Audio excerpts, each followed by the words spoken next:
Fala aí pessoal, sou Jorge Nicola, bem-vindos a mais um vídeo do canal, sempre bom ter vocês por aqui sem perder tempo. Pedi para deixar like, se inscreva no canal. Paulo da Silva Cabral. Boa tarde, Nicola. É muita cara de pau do Belmonte dar entrevistas e reclamar do Júlio Casares. Paulão, eu acompanhei várias das entrevistas que o Belmonte deu, né? Para muitos veículos e sobre os mais variados assuntos. E o Belmonte fala bem, eu gosto dele. O Belmonte trabalhava, eu gosto dele falando, né? O Belmonte trabalhou na Rádio Jovem Pan, enfim. Só que, cara, toda vez que eu vejo ele falando sobre clube social, sobre futebol, sobre contratações, sobre base, cara, se ele sabe tudo isso, se ele tem todas as soluções para o problema, por que ele, enquanto diretor de futebol por 5 anos, não resolveu os problemas? Aí ele fala, não, o problema do São Paulo em relação à recuperação está na fisioterapia, na fisiologia. Tá bom, mas por que você não resolveu? Você teve lá 5 anos, com toda a autonomia do mundo. Ah, porque a base isso, porque o social aquilo. Cara, o Belmonte, você escuta o Belmonte falando e você entende que ele tem a solução para todos os problemas.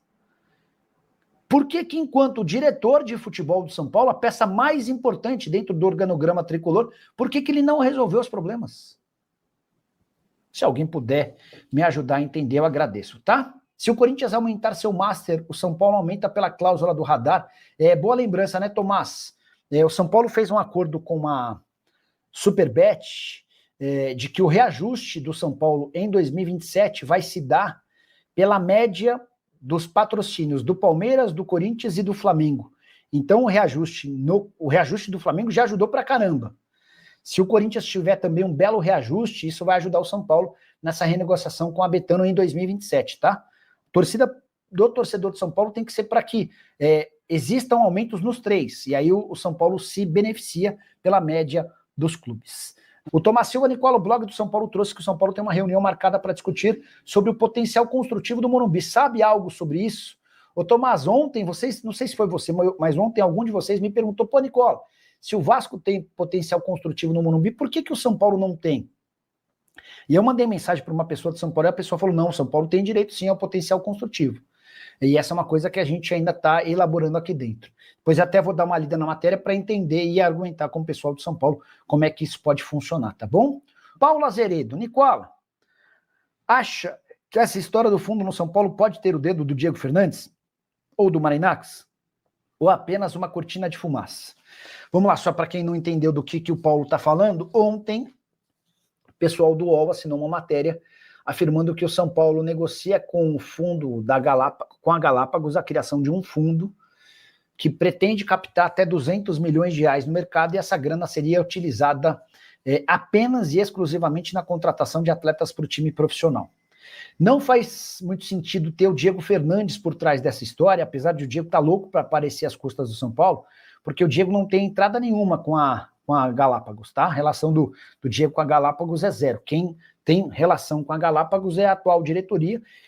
Foi a Galápagos quem tocou o FDIC do São Paulo e é a Galápagos quem está por trás daquele fundo de Cotia. A grande verdade é que essa matéria publicada pelo UOL, ela nada mais é do que a retirada do investimento em Cotia para investimento no profissional. Só que o Júlio Casares me assegurou ontem que não tem nada, falou que é balela, que a reportagem deve ter se confundido na apuração do plano de Cotia para o plano do profissional, porque não há essa intenção de gastar 200 milhões de reais com reforços para o time principal. Beleza? O Leonardo Limeira, alguma chance de o Guilherme pintar no São Paulo? Leonardo, na metade do ano, antes da janela fechar, eu posso garantir para você que São Paulo e Santos tinham um acordo verbal para que o Guilherme virasse reforço do São Paulo, para que o Luciano virasse reforço do Santos, tá? Esse acordo tinha sido tocado pelo Rui Costa e pelo Carlos Belmonte, os homens fortes do futebol do São Paulo, com a aprovação do pessoal do Santos. Quando o contrato que estava sendo redigido chegou à mesa do Júlio Casares lá no Morumbi, o Júlio falou, peraí, vocês estão trocando o Guilherme pelo Luciano? A gente acha que é uma boa, o Luciano não está enfrentando um bom momento? Não vou fazer. E foi o Júlio quem brecou a possibilidade de negociação, tá? Isso eu ouvi de uma pessoa super confiável dentro do próprio São Paulo. Diante disso, dá para dizer que o Guilherme já esteve na pauta do São Paulo e quase virou reforço tricolor. Guilherme que segue muito criticado, perseguido em alguns momentos pelo torcedor do Santos. Agora, não se sabe ao certo se essa negociação voltaria a envolver o Luciano. O fato de o Luciano ser um dos jogadores que menos se machuca no São Paulo faz dele um jogador, uma peça importante. Vou tentar entender melhor essa história assim que a live acabar, tá bom? Preciso te contar agora que o São Paulo sofreu nessa quarta-feira seu segundo transfer ban da história. Os 2 transfer bans, ou punições, proibições de inscrições de atletas acontecendo no ano de 2025. FIFA decidiu punir o São Paulo pelo não pagamento de 5.300.000 reais a Adrian Rocco, que é empresário do Caleri. O Adrian cobra desde 2021 o pagamento de uma comissão por uma negociação que levou o atacante argentino ao São Paulo.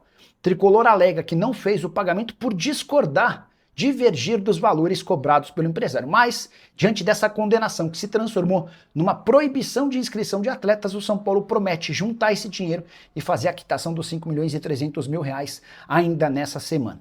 Antes disso, na metade dessa temporada, o São Paulo já havia sido punido com a proibição da inscrição de atletas por conta de uma dívida com o Cerro Porteño por Bobadilla, valor bem menor, que também já foi resolvido. Chama atenção o São Paulo, um dos clubes mais tradicionais e que sempre serviram de exemplo, sendo punido pela FIFA de forma recorrente nessa temporada. E você, o que pensa sobre o tema? Já usa o espaço para comentário para registrar sua opinião, só não esquece de deixar like e se inscrever no canal. Você lembra que eu contei ao longo da semana que o São Paulo passará por uma das maiores reformulações em bastante tempo, pois já dá para cravar um nome que não fica para 2026, Juan Dinenno, atacante argentino de 31 anos de idade, contratado do Cruzeiro na metade do ano. O vínculo se encerra em 31 de dezembro e ele já foi avisado de que não faz parte dos planos. Há enorme possibilidade, inclusive, de o Dinenno se acertar nos próximos dias com o Deportivo Cali, clube colombiano onde ele já fez sucesso. A saída do Dinenno representa uma economia mensal de 500 mil mensais, é isso que o São Paulo desembolsa com o atacante argentino, que desde que foi contratado só esteve em campo em 8 vezes com um único gol.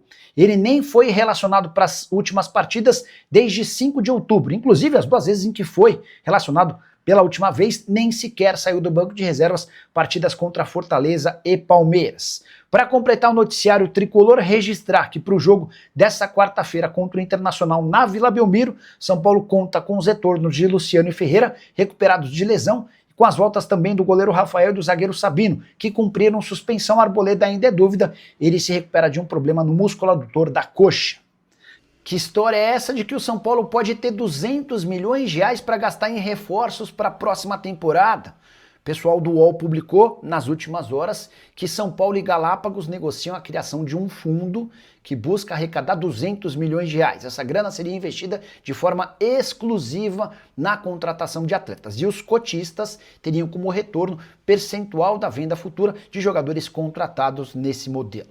Segundo o UOL também, negociações em fase inicial, mas as 2 fontes do São Paulo que eu consultei negaram com veemência qualquer tipo de acordo nesse sentido. O que o São Paulo e a Galápagos têm é uma negociação já há alguns meses para a criação de um fundo em Cotia para buscar cerca de 250 milhões de reais. Essa grana seria utilizada na contratação de atletas do sub-11 ao sub-20, que chegariam para Cotia e, quando vendidas, teriam direito a um percentual futuro. Perguntei ao presidente Júlio Casares: Júlio, existe alguma possibilidade de vocês terem 200 milhões com a Galápagos para investimento em reforços do time principal? E o presidente assegurou que não, que deve ter havido alguma confusão na publicação que foi feita. O São Paulo trabalha com a Galápagos apenas na criação desse fundo para Cotia. Uma outra fonte do São Paulo, também bastante importante, assegurou que não existe nenhuma negociação no momento para a obtenção de 200 milhões de reais para reforços. O São Paulo está atrás de dinheiro para a contratação de jogadores, mas certamente essa cifra de 200 milhões de reais não será alcançada. Para fechar as notícias do São Paulo, 2 boas informações. O Tricolor deu sorte nos jogos dessa terça-feira. Isso porque o Vasco e o Grêmio, que são adversários do São Paulo na busca pela 8ª colocação, perderam.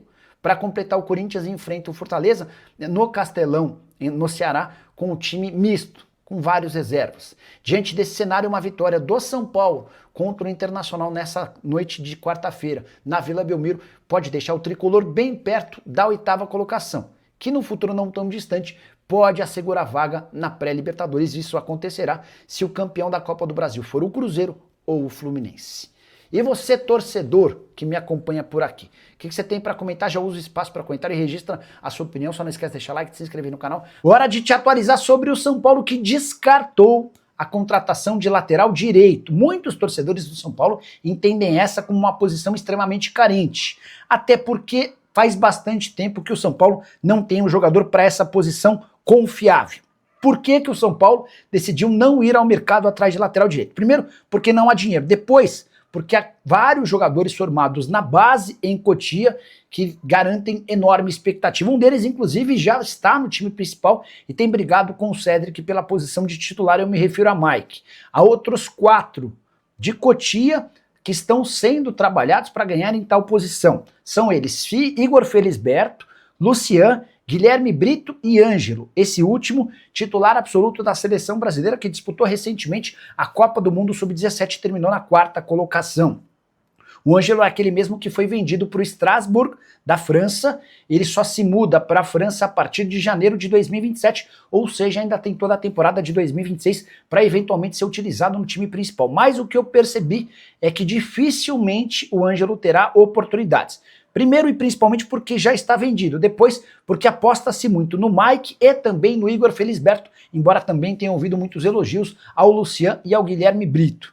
Dentro do São Paulo há a convicção de que talvez essa, a lateral direita, seja a posição mais fértil, de melhores condições, referente a atletas vindos da base. Preciso te contar agora se existe alguma chance de Júlio Casares sofrer impeachment no São Paulo. Esse assunto passou a ser discutido desde a semana passada, quando o Tricolor tomou 6-0 do Fluminense no Rio de Janeiro. Pouco tempo depois, 41 conselheiros do São Paulo fizeram um abaixo-assinado pedindo que o Casares renuncie. Essa possibilidade está completamente descartada. O presidente do São Paulo nunca pensou nem cogitou abrir mão do seu mandato. Ele é presidente do São Paulo até 31 de dezembro de 2026. Queria contar ainda que o Casares está animado com as notícias que virão daqui para frente. São Paulo deve fechar a temporada com redução da sua dívida total, que nesse momento é de 55 milhões de reais, além de registrar superávit pela primeira vez em bastante tempo. Mas, dentro do São Paulo, a campanha pela saída do presidente continua. Durante o último final de semana, sócios levaram uma faixa e a mostraram dentro da sede social do clube, exigindo a saída do Casares. Para que o Casares sofra o impeachment, há necessidade de uma votação no Conselho Deliberativo com a aprovação de pelo menos 75% dos membros do CD, algo completamente fora da realidade. Embora tenha perdido apoio político recentemente, o Júlio ainda tem maioria. Dentro do Conselho Deliberativo não há nenhuma chance, no momento, de 75% dos conselheiros votarem a favor da saída do presidente. Fala pessoal, estamos aí com atualizações importantes do São Paulo. Se inscreva e ative o sininho para receber mais atualizações do Tricolor. Deixe seu like, que é muito importante para o crescimento do canal. Utilize o espaço aqui embaixo para registrar sua opinião. Ficamos por aqui com mais esse giro de notícias. Um abraço e até o próximo vídeo.